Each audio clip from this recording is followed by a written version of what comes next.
Salut à tous, j'espère que vous allez bien.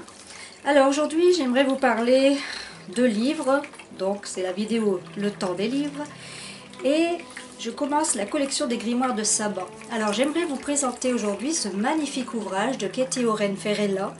C'est une collection de grimoires des 8 sabbats, et ici ce livre nous parle du sabbat de Samhain qui est le 31 octobre. C'est le premier livre de Katie Oren aux éditions Danae qui est sorti, et son prix est de 22 €. Donc j'ai pris également dans la même collection le sabbat de Yule du 21 décembre. Alors si vous souhaitez découvrir la chaîne YouTube de Katie, c'est Astra. Alors vous avez aussi Samhain, le nouvel ordre des sorcières, de Sorcière Box aux éditions Secret Étoile, que je n'ai pas dans ma collection. Dites-moi en commentaire, pour ceux qui l'ont acheté, ce que vous en pensez. Alors nous avons aussi ce livre de Jan Rachel. T'es-tu demandé quelle est la différence entre les deux livres? Nous allons le découvrir ensemble. A tout de suite. Alors, je vais déjà vous parler de ce livre de Jana Rachel. Alors, les origines de Samhain et les différentes fêtes. Des recettes que vous trouverez dans ce livre, des prières, des invocations, rituels de célébration, sorts de divination. Dans ce livre qui est une vraie mine d'informations indispensable pour comprendre les origines de Samhain et les célébrations. Et nous avons ici ce livre qui est magnifique. C'est une pépite. Il est magnifiquement écrit, facile à lire, très addictif. Il ressemble vraiment à un grimoire et il est très complet. Donc ici vous avez Katie, donc je vais vous lire. Regardez la chouette, magnifique, trop beau. Alors sorcière moderne et païenne, Katie Oren Ferrella réenchante le quotidien avec une pratique en lien étroit avec les saisons. Consciente que la magie se trouve tout autour de nous, elle explore une sorcellerie humble, accessible et authentique, mais jamais dogmatique. Fondée sur les plantes, les pierres, les éléments de proximité, passionnée par le folklore et les savoirs ancestraux, elle propose de redécouvrir les rites d'autrefois et leurs enseignements intemporels, notamment en vidéo via sa chaîne que je vous ai parlé tout à l'heure, YouTube Astra. Katie Oren Ferrella.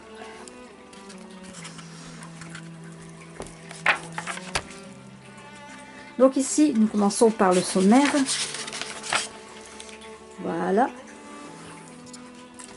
Donc vous avez la partie 1, c'est la saison de Samhain. Chapitre 1, le nouvel ordre des sorcières. Après, chapitre 2, Samhain et Halloween. Chapitre 3, la sagesse du scorpion. Etc., etc. Je vous laisserai le découvrir.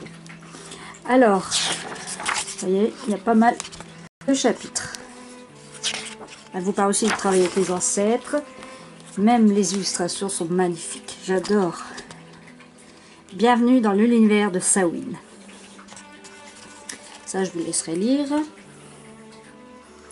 Alors, à l'intérieur, elle vous parle aussi de la partie 1. Ici, c'est la saison de Samhain.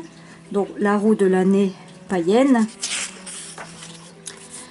comme je vous ai dit tout à l'heure. Après vous avez les magies des miroirs, la magie forestière, la divination, le travail, je vais bien vous mettre, voilà, le travail avec les ancêtres, shadow work, développement personnel. Elle vous parle aussi également de recettes, de travaux magiques, de conseils et bien d'autres choses.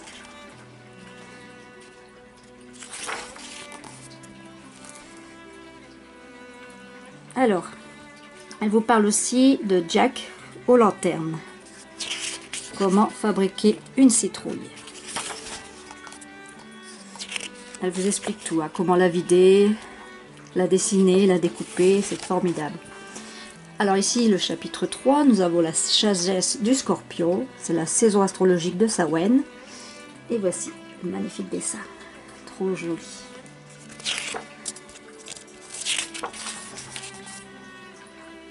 Alors, on nous retrouve aussi des exercices pratiques, une meilleure explication à chaque chapitre pour mettre des applications des connaissances, des exercices pratiques. C'est un ouvrage indispensable et bien documenté sur les origines de Samhain. Donc ici, nous retrouvons les mots-clés d'interprétation des maisons. Voilà. Chapitre 4 vous parle entre la lune du sang et la lune du deuil. Toujours avec des belles illustrations. Hein. Novembre, c'est la lune du deuil. Ici, pour faire des tirages de pleine lune, on vous propose tirage de la lune du sang, le bilan, et tirage de la lune du deuil, le révélateur.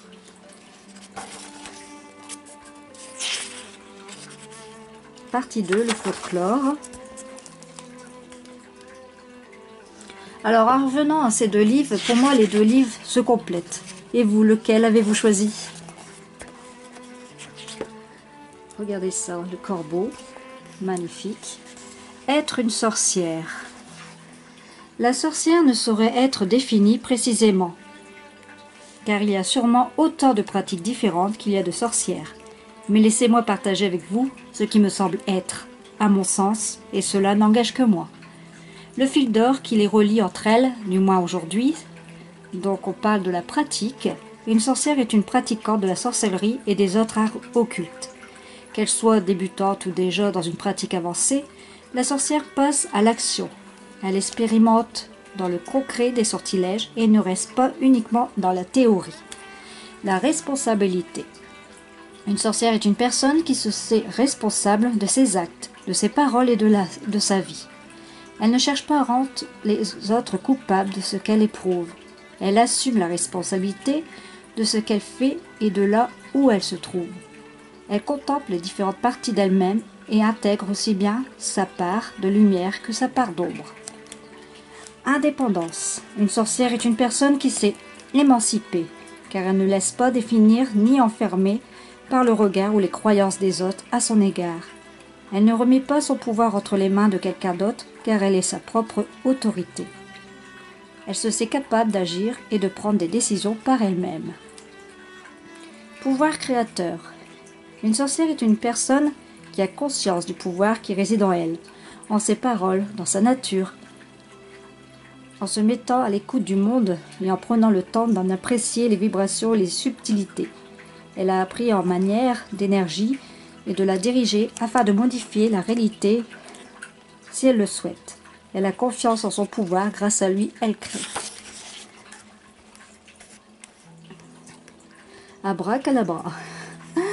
Donc ici, c'est un petit texte magnifique.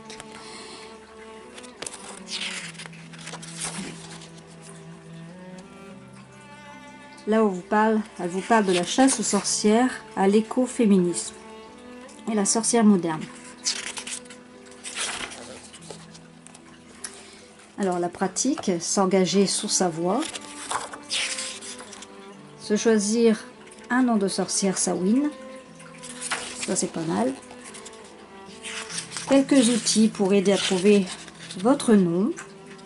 Donc, elle vous parle de la bibliomancie, la numérologie, et elle vous explique comment faire. Signification des chiffres. Tisane enchantée pour découvrir son nom de sorcière. Toujours accompagné d'une belle illustration. Chapitre 6, à la rencontre des fées. L'autre monde, les fées malicieuses. Vie, mort et destinée. Comment apercevoir les fées? Réflexion préliminaire. Quelques conseils pour favoriser une expérience avec les fées. Créer un hôtel pour les fées, voilà, faire des offrandes. Chapitre 16, elle vous parle du bestiaire de Samhain. Alors là, c'est le corbeau, c'est ce que j'adore. Le corbeau et le loup. Le loup qui est mon animal totem. Pour ça, il faut pouvoir le lire correctement. L'enseignement du corbeau et le chat noir que j'adore aussi. Effectivement, j'en ai deux. L'enseignement du chat, l'araignée, l'enseignement de l'araignée, la chauve-souris, l'enseignement de la chauve-souris, les pratiques, Comment utiliser les archétypes des bestiaires de Samhain. Chapitre 8, elle vous parle de la déesse de l'ombre. Regardez ça, magnifique.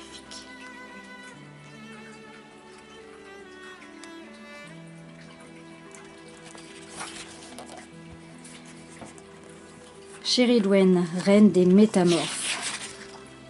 Magnifique. Morrigan, la déesse, reine de la mort.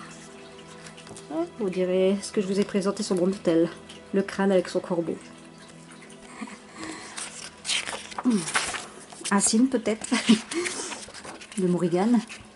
Et Kat aussi, reine des seuils. De la vie à la mort, de la mort à la vie. Et les créatures de l'entre-deux.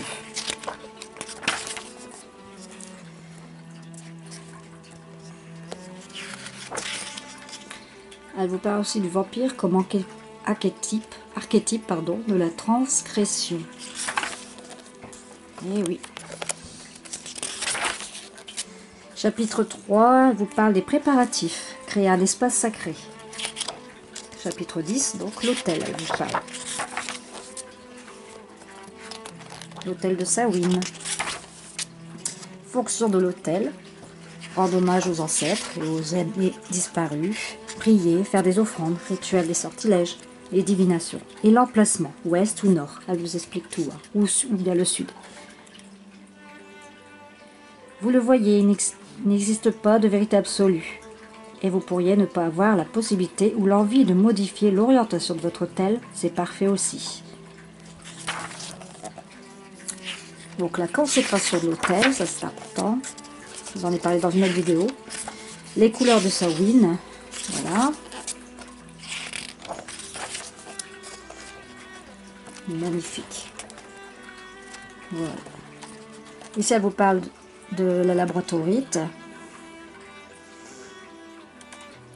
Fabriquer un élixir minéral de divination.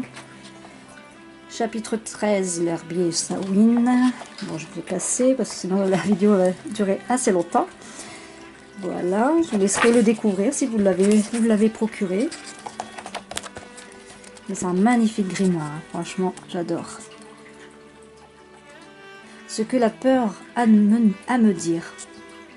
Exercice 1, ce que me coûte la peur. Elle a vraiment pensé à tout, hein. Chapitre 17, l'arcane sans nom et la mort. Comprendre l'arcane sans nom. Voilà, nécromancie, le miroir. Ah, on vous donne aussi des recettes de gâteaux. Un gâteau aux pommes à la Providence. Cuisiner pour Samhain, voilà, donc là c'est des recettes. Le gâteau des âmes, la magie forestière, le châtaignier, les pratiques d'Halloween, soirée lecture en famille. Pourquoi ne pas profiter d'Halloween pour rendre à l'honneur une activité d'autrefois, la lecture à haute voix pour toute la famille. L'idée ici est de choisir une lecture qui conviendra à tout le monde. Ce peut être un défi si vos enfants ont un gros écart d'âge. Le but n'est pas d'effrayer les plus petits, mais simplement d'être transportés dans un autre monde et de pouvoir pas de frissonner un peu. L'adulte se charge de la lecture et chacun écoute en mangeant des gâteaux, des âmes, voir chapitre 20. Et là, c'est le Samhain Cozy, le jardin, prendre soin de soi, l'herboristique de la sorcière avec le thym, les énergies, immunité dans l'assiette de la sorcière, l'ancrage.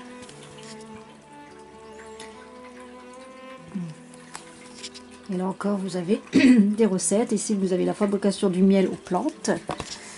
Et chapitre 25, suggestions dans la bibliothèque. Voilà. Devant l'écran, pas mal. Toujours des belles illustrations. Voilà. Et là, je parle de Virgule. Donc, c'est son second livre que j'ai en ma possession. Les remerciements. Et vous avez aussi également une bibliographie. Ça, je trouve c'est super. Voilà. Alors, j'espère que vous avez apprécié ce livre. Donc, j'ai pas lu le dos de ce livre. Je vais vous le lire. Traversez le portail qui mène au monde mystérieux et aux envoûtements de Samhain. Premier tome de la collection, Grimoire des Sabbats, incontournable des éditions Danaé. Ce grimoire est un ouvrage qui rend hommage aux pratiques anciennes, tout en alliant profondeur et magie. Saisissez cette invitation de la saison sombre et munissez-vous de votre meilleure tasse de thé et de chocolat pour plonger dans le monde de l'introspection. Découvrir les différentes traditions de folklore à l'origine des célébrations du 31 octobre et du 1er novembre. Sabbat des sorcières, Halloween, la Toussaint, et Diane de Moristos, etc. Et faites ce grimoire votre livre de célébration. Vous trouverez au cœur de cette page tout ce dont vous avez besoin pour les festivités de votre nouvelle an sorcière. Origine, mise en pratique concrète, activités, rituels et sortilèges.